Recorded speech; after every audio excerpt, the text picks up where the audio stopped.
नमस्कार मंडळी. क्रिकेट, साहित्य आणि मनोरंजन मध्ये आपलं स्वागत. संजूची स्वप्नपूर्ती. अपेक्षेप्रमाणे विंडीज विरुद्धचा सामना रोमांचक झाला. सामना जेव्हा कलकत्त्यावर आहे हे समजलं तेव्हा आता इथे धावांचा पाऊस पडणार हे अपेक्षित होतच. त्यातून विंडीज आणि भारत दोघांची फलंदाजी अगदी आक्रमक आहे. धावा या पळून काढण्यापेक्षा चेंडू हा सीमारेषेबाहेर पेटाळण्यासाठीच असतो, यावर दोन्ही संघातल्या फलंदाजांचा पूर्ण विश्वास आहे. नाणेफेक कुणी जिंको, 200 किंवा त्यापेक्षा जास्त धावांचा पाठलाग करायला लागणार याची खूणगाठ दोन्ही संघांनी नक्कीच बांधली होती. खरं बघायला गेलं तर विंडीजची फलंदाजी आणि आपली गोलंदाजी यांच्यातला हा सामना होता आणि हा कसा होतो याची उत्सुकता सर्वांनाच होती. नाणेफेक सूर्याने जिंकली आणि अपेक्षा होतीच त्याप्रमाणे त्याने पहिल्यांदा क्षेत्ररक्षण करायचा निर्णय घेतला. आता असं आहे ना, कलकत्त्याचा जो ईडन गार्डन्स वरचा सामना आहे या मैदानावरती नाणेफेक या दिवसात तरी नक्कीच महत्वाची असते. नाणेफेक जिंकायची, समोरच्या संघाला बॅटिंगला बोलवायचं, हा करेक्ट निर्णय होता. कारण असं आहे की दुसऱ्या वेळेला जेव्हा बॅटिंगसाठी मैदानावर यायला लागतं तेव्हा तिथे दव पडलेलं असतं. त्यानंतर खेळपट्टी फलंदाजीला पण थोडी सोपी होते आणि या सगळ्या गोष्टींचा फायदा भारतीय संघाला होणारच होता जेव्हा त्यांनी हा नाणेफेक जिंकल्यानंतर दुसऱ्यांदा फलंदाजी करायचा निर्णय घेतला तेव्हा. झालं तसंच. आपण हा सामना जिंकलो, तुलनेने फारशी अडचण न येता जिंकलो. हे जरी खरं असलं तरी विंडीज संघाची पाठ नक्कीच थोपटली पाहिजे. आता हा जो संघ आहे बघा, या संघामध्ये निकोलस पुरन नाही, सुनील नरीन नाही, हे त्यांचे जे दिग्गज खेळाडू आहेत ते अवेलेबल नव्हते. तरी पण या संघानं सुपर 8 पर्यंत मजल मारली, ती कौतुकास्पदच होती. हा त्यांचा जो हेड कोच आहे डेरेन सॅमी, याचं कौतुक करायला पाहिजे. त्यांनी संघ बांधणी खूप चांगली केली होती आणि जेव्हा 6 संघ मैदानात खेळत होता आणि ज्याप्रमाणे तो या स्पर्धेत खेळला ते बघायला गेलं तर आपल्या संघाकडून सॅमीच्या याहून नक्कीच जास्त अपेक्षा होत्या. पण असं झालं ना की ईडन गार्डन्सवर त्यांची वाटचाल खंडित झाली. सॅमीचे शिलेदार लढले पण आपल्याहून चांगल्या प्रतिस्पर्ध्यांसमोर लढता लढता हारले. विंडीजचा डाव जेव्हा सुरू झाला तेव्हा त्यांची सुरुवात चांगली झाली. जेव्हा पहिला पॉवर प्ले 6 षटकांचा असतो, त्या पॉवर प्लेच्या अखेर विंडीज बिनबाद 45, म्हणजे बरा आहे ना हा धावफलक. फार चांगला नाही पण वाईट पण नक्कीच नव्हता. आता या सामन्यामध्ये सुरुवातीची त्यांची जी ओपनिंग जोडी होती त्याच्यामध्ये किंग नव्हता, शे होपच्या बरोबर रॉस्टन चेस आला होता. आता रॉस्टन चेस आणि तर कसं खेळतायत ही उत्सुकता होती, पण अशी गंमत अशी झाली, होपचा जम बसत नव्हता पण रॉस्टन चेसनी बऱ्यापैकी फटकेबाजी केली. या एकंदरीत सगळ्या सामन्यात सूर्याचे जे डावपेच होते ते खरंच धूर्तपणाचे होते बरं का. आणि त्याच्यामध्ये रोहितच्या कप्तानीचं प्रतिबिंब नक्कीच दिसत होतं.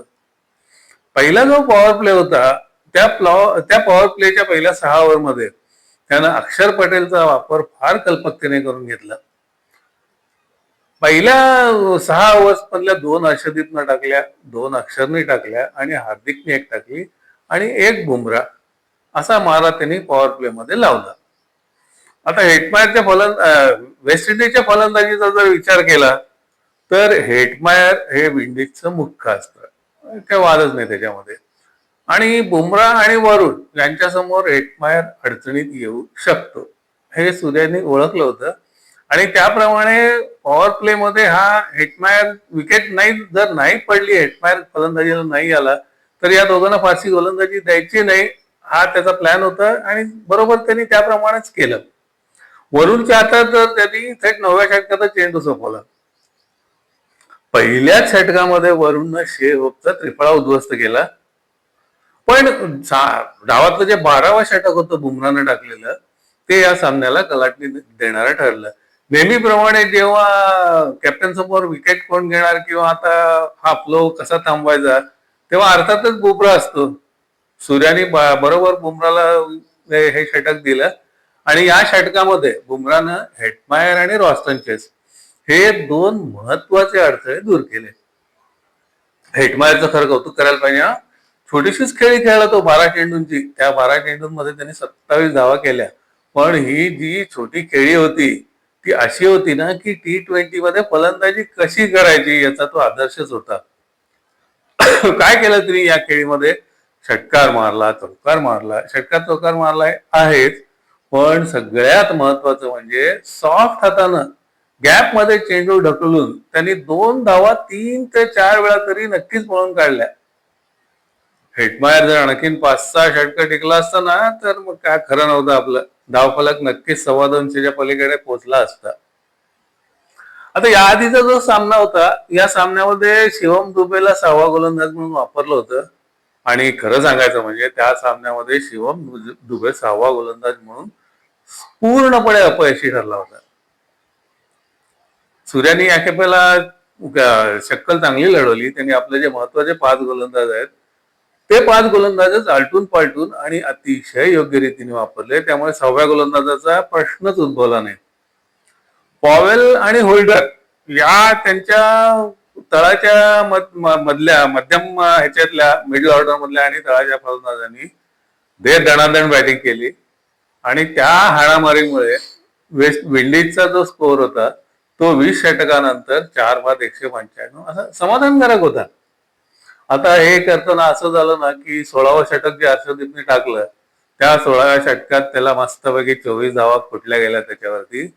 पण बघा T20 हा सामना हा प्रकारच असा आहे ना की अशी एका दुसरी ओव्हरही जातेच, पण त्याची भरपाई त्यांनी 19व्या ओव्हरमध्ये नक्कीच केली. 19वी ओव्हर ही T20 मध्ये खूप महत्वाची ओव्हर असते. त्या ओव्हरमध्ये हर्षदीपनं फक्त 6 धावा दिल्या. अखेरची ओव्हर अर्थातच बुमराकडे होती. बुमरा या ओव्हरमध्ये जास्ती धावा देणार नाही हे माहितीच होतं. बुमराने पण त्या शेवटच्या ओव्हरमध्ये काही 20-25 धावा मारायची लिबर्टी त्यांना दिली नाही. जास्त फार मोठे त्यांना फटके मारता आले नाहीत. धावफलक 195 पर्यंत मर्यादित राहिला. आता 195चं आव्हान हे आव्हान नक्कीच सोपं नव्हतं. एकतर विश्वचषकाचा सामना तो पण डू ऑर डाय असा तेव्हा प्रेशर नक्कीच होतं आणि डाव सुरू झाल्यानंतर अभिषेक फेल गेला, ईशान पण फेल गेला. 5व्या ओव्हर अखेरीस आपले जे टॉप बॅट्समन आहेत ते बाद, तंबूत आणि धावा 45.